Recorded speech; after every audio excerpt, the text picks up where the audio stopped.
There's a common assumption people make about betrayal. They believe the deepest wound belongs to the person who was betrayed. The super empath loses trust, loses hope, loses the relationship. And naturally, it seems obvious that they're the one who carries the greatest psychological burden. Today, we're going to examine why that assumption often misses something far more profound.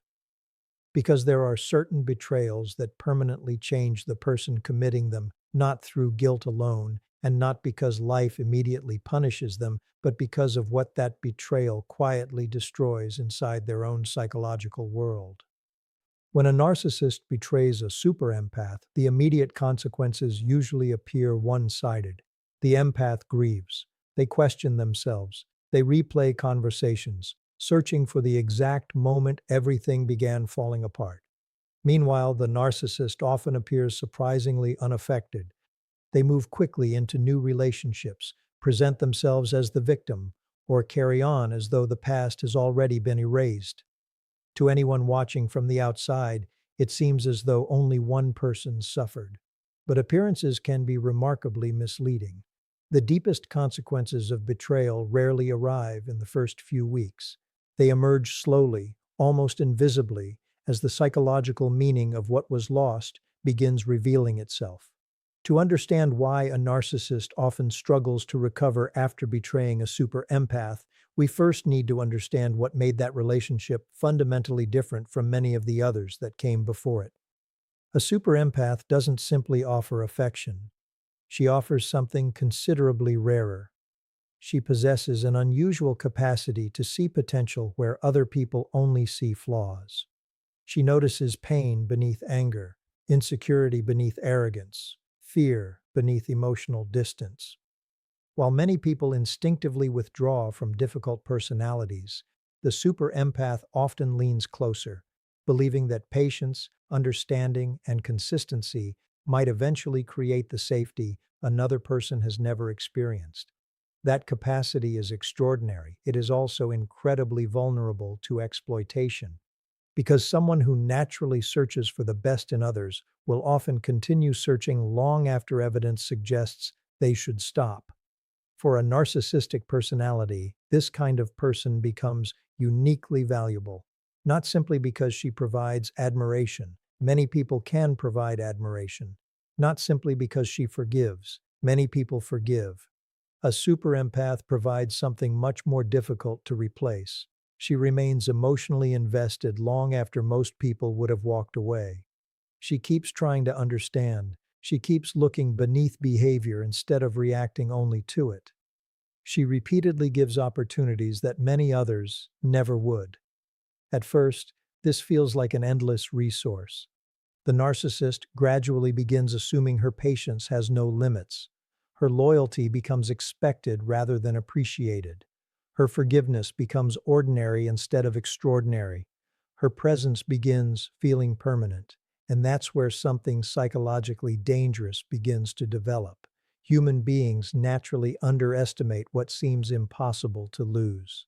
Think about ordinary life. People often appreciate clean air only after struggling to breathe. They value health after illness. They recognize the importance of quiet after living through constant chaos. Certainty creates invisibility. The things that remain consistently available often receive the least conscious appreciation. The same pattern can quietly emerge inside relationships. Because the super empath repeatedly chooses understanding over abandonment, the narcissist slowly begins believing she always will. Each second chance becomes evidence that another one will follow. Each act of forgiveness lowers the perceived cost of future betrayal. Over time, accountability begins disappearing, not because the narcissist consciously decides to destroy the relationship, but because repeated escape from consequences teaches an unconscious lesson. I can always repair this later. That belief becomes one of the greatest psychological illusions the narcissistic mind ever creates. Because eventually, something changes. Not dramatically, quietly. The super empath reaches a point that very few people recognize while it's happening. It isn't the point where she becomes angry. It isn't even the point where she cries the hardest. It's the point where hope quietly runs out. For months or sometimes years, she has invested emotional energy into possibilities. Possibilities that things will improve. Possibilities that honesty will finally appear. Possibilities that love will eventually become mutual. Then one day, almost without warning, possibility is replaced by certainty.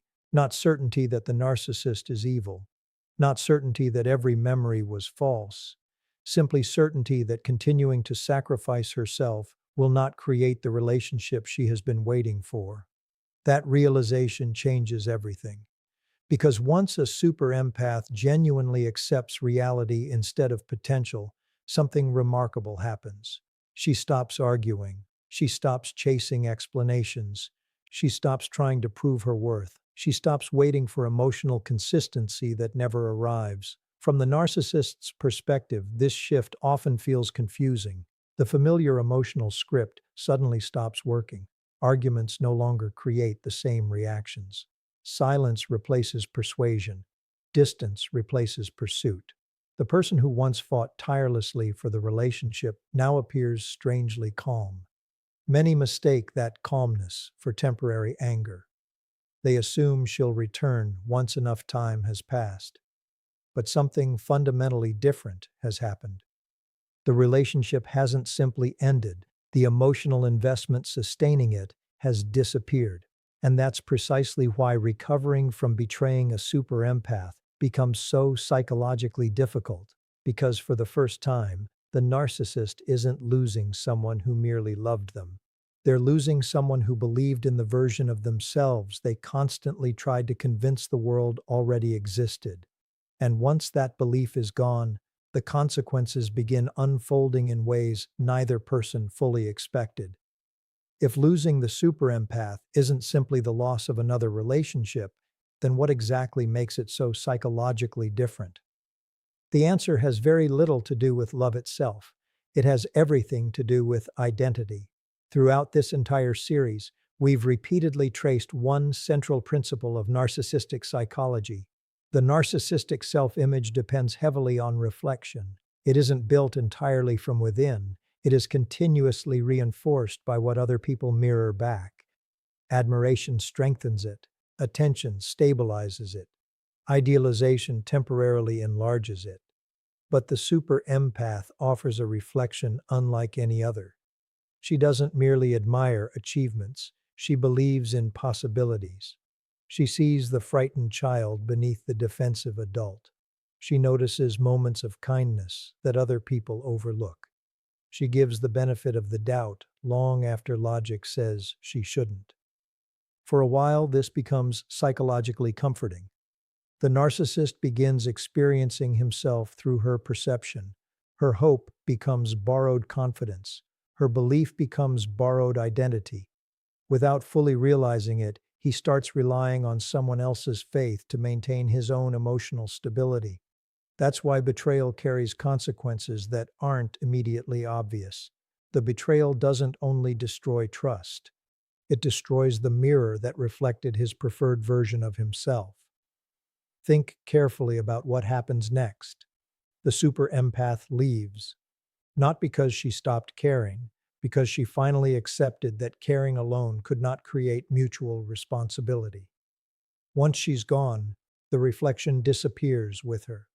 The narcissist naturally looks for another source, another relationship, another admirer, another beginning, and at first, this appears successful. Someone new arrives, the attention returns, the excitement feels familiar. From the outside, it may even seem as though nothing was lost. But psychology doesn't simply reset because circumstances change. Something has already happened internally. For perhaps the first time, someone who knew him deeply chose reality over potential. Someone who understood his pain still decided to walk away. That experience quietly challenges a belief many narcissistic personalities depend upon. The belief that enough charm can always restore control. Sometimes it can, sometimes it can't. And once that uncertainty enters the psychological system, It rarely disappears completely. This explains why some narcissists become increasingly controlling after losing a super empath. Others become increasingly suspicious. Others begin testing new partners much earlier. Others move rapidly from relationship to relationship, searching for the same emotional certainty they once took for granted. The behaviors differ. The underlying motivation is remarkably similar. They're trying to recreate something they don't fully understand they've already lost. Another important change begins happening beneath the surface. Future relationships become more difficult, not necessarily because healthier partners reject them immediately, but because comparison quietly begins influencing every interaction. The super empath tolerated extraordinary inconsistency. She forgave repeated disappointments. She believed explanations that many others would have questioned. She invested enormous emotional energy into understanding rather than judging. Without realizing it, the narcissist gradually came to view that level of patience as normal. Then someone new enters. This person sets boundaries sooner. They question contradictions earlier. They expect accountability instead of promises. Suddenly, the relationship feels different. The narcissist often concludes that the new partner simply isn't as understanding. But the real difference isn't understanding, it's tolerance. The super empath's extraordinary capacity for compassion accidentally became the standard against which future partners are unconsciously measured. That's an impossible comparison. Because extraordinary patience isn't ordinary behavior.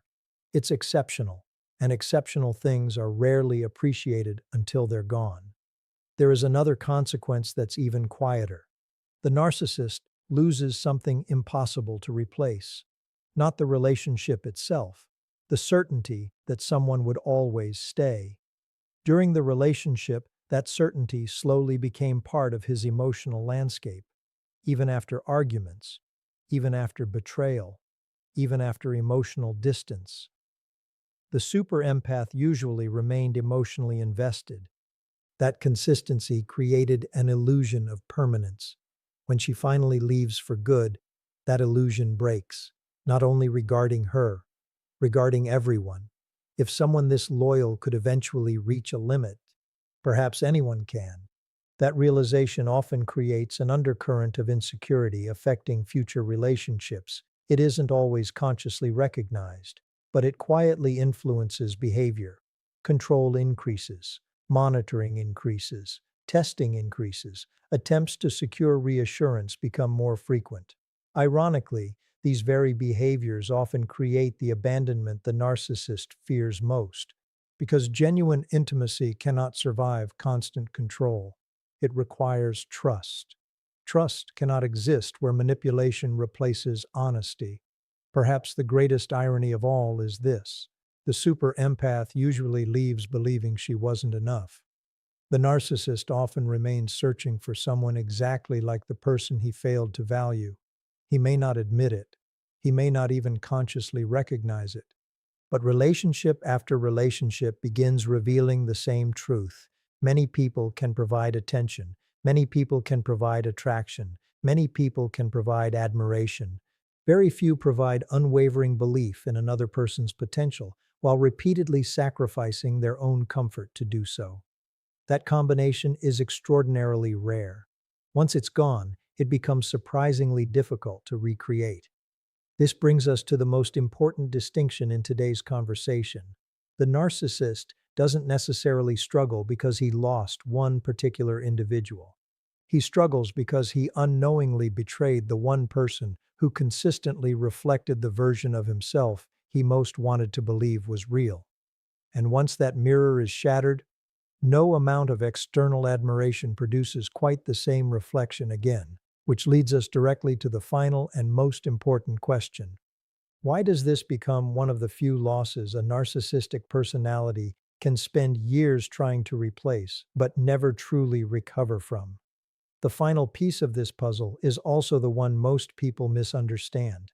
When they hear the phrase, "the narcissist can't recover," they imagine someone who spends years crying over one person, unable to move on.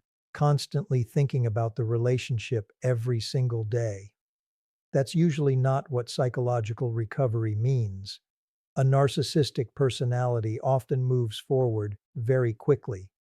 There may be another relationship within weeks, another source of admiration, another beginning that looks almost identical to the last one. To everyone watching from the outside, recovery appears complete.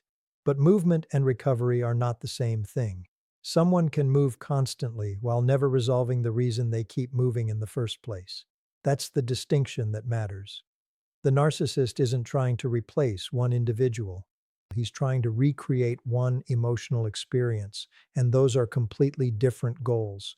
Think about what the super empath actually represented. She wasn't simply someone who stayed. She represented emotional certainty. She represented unconditional belief. She represented endless second chances. She represented the comforting illusion that no matter what happened, someone would continue seeing the best in him. Those experiences are extraordinarily rare, not because kind people don't exist, but because healthy people eventually place limits on their kindness. That's the difference. The super empath often remained long after self-protection should have become the priority. Once she leaves, future relationships naturally feel different. New partners ask questions sooner. They recognize inconsistencies earlier.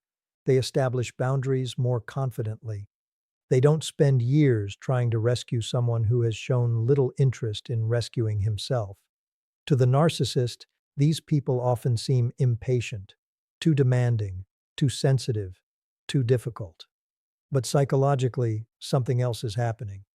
He's comparing ordinary emotional boundaries to extraordinary emotional endurance. No comparison could ever feel satisfying. This explains why some narcissists repeatedly describe every former partner as not understanding me. The statement isn't entirely about those partners. It's often about searching for someone who will once again tolerate what the super empath tolerated. But emotional maturity changes people. Most individuals who have healthy self-respect eventually refuse to participate in the same unhealthy patterns. And that's why the search becomes increasingly frustrating. There is another hidden consequence that deserves attention. Every betrayal teaches something. Healthy people often learn empathy. They recognize the cost of their actions. They become more careful with trust in the future. Without genuine accountability, a narcissistic personality often learns something entirely different. He learns new strategies, not deeper understanding. He becomes more careful about protecting his image, more skilled at explaining away contradictions, more experienced at recognizing which kinds of people are most likely to overlook early warning signs. On the surface, this can look like growth. Internally, the same unresolved wounds remain untouched. That's why history quietly repeats itself. Different names, different places, different beginnings, remarkably familiar endings. Because changing relationships cannot repair an identity that refuses honest examination. Only self-awareness can do that. And self-awareness is impossible without vulnerability. That's the very experience narcissistic defenses were originally designed to avoid. Perhaps the greatest tragedy isn't that the narcissist loses the super empath. It's that he often loses the opportunity she represented. Before the betrayal, there was still someone willing to believe that lasting change was possible. Someone willing to celebrate every small step toward honesty. Someone willing to remain emotionally present during uncomfortable growth. Those opportunities become increasingly rare after repeated betrayal. Not because the world runs out of compassionate people, but because compassionate people eventually recognize when compassion has become one-sided, and they quietly leave. This is why the greatest consequence isn't loneliness. It isn't regret. It isn't even losing one extraordinary relationship. It's becoming trapped inside the same emotional cycle while watching life continue around you. The same excitement, the same conflict, the same promises, the same endings, repeated often enough that every new beginning slowly starts resembling every previous one. Meanwhile, the super empath usually experiences something completely different. The first months are often incredibly painful. She questions herself. She grieves the future she imagined. She mourns the person she hoped he could become. But over time, something remarkable begins happening. She starts trusting herself again. She stops confusing potential with reality. She begins recognizing consistency as more valuable than chemistry. She learns that love without reciprocity eventually becomes self-abandonment. Those lessons permanently change how she chooses relationships. In other words, her pain gradually becomes wisdom. The narcissist's pain often becomes repetition, and that's the difference. One person allows suffering to transform them. The other spends years trying to outrun it. If today's conversation leaves you with one final thought, let it be this. The reason a narcissist often struggles to recover after betraying a super empath isn't because the super empath was perfect. It isn't because she was the only person capable of loving deeply. It's because she offered something his psychological world quietly depended upon without ever fully appreciating: a rare combination of patience, hope, loyalty, compassion, and unwavering belief in someone's capacity to become better. The tragedy is that those gifts are usually recognized only after they're gone. By then, the relationship has already become a memory. The trust has already been exhausted, and the person who once waited for change has finally chosen peace instead. That is why the deepest consequence of betraying a super empath isn't simply losing a relationship. It's losing the one mirror that reflected the person the narcissist always wanted the world to believe he was, without ever becoming the person he needed to be himself. There's one more psychological consequence almost nobody talks about, and in many ways, it's the quietest consequence of all. The narcissist gradually loses confidence in his own ability to inspire genuine love. At first, that statement sounds strange. After all, he may continue attracting people for years. He may begin new relationships with remarkable ease. He may still receive admiration, attention, and affection wherever he goes. So how could he possibly lose confidence? Because attracting someone and trusting that their love is real are two completely different psychological experiences. The super empath didn't love the carefully constructed image. She loved the person she believed existed underneath it. She remained during difficult seasons. She defended him when others questioned his behavior. She gave him opportunities to become the person she genuinely believed he wanted to be. When someone like that finally walks away, a quiet question often begins forming beneath the surface. If even she eventually stopped believing in me, who won't? That question is rarely spoken aloud. In fact, it may never reach conscious awareness. Instead, it appears indirectly. He begins doubting people's motives. He questions loyalty more quickly. He assumes admiration is temporary. He becomes increasingly convinced that everyone eventually leaves. Ironically, the belief he spent years creating in other people, that relationships are unstable, quietly becomes his own expectation. And expectations influence behavior. Someone who expects abandonment often begins protecting themselves before abandonment has actually happened. They become emotionally distant. They test their partner's loyalty. They create unnecessary conflict just to measure whether someone will stay. They withhold affection to regain a sense of control. Without realizing it, they're creating exactly the environment that makes healthy love difficult to sustain. This is one of psychology's most painful paradoxes. The strategies designed to prevent loss often become the very reason loss occurs. There's another layer worth understanding. A super empath doesn't simply leave memories behind. She leaves comparison. Not because she wanted to be unforgettable, but because genuine emotional safety is surprisingly difficult to replace.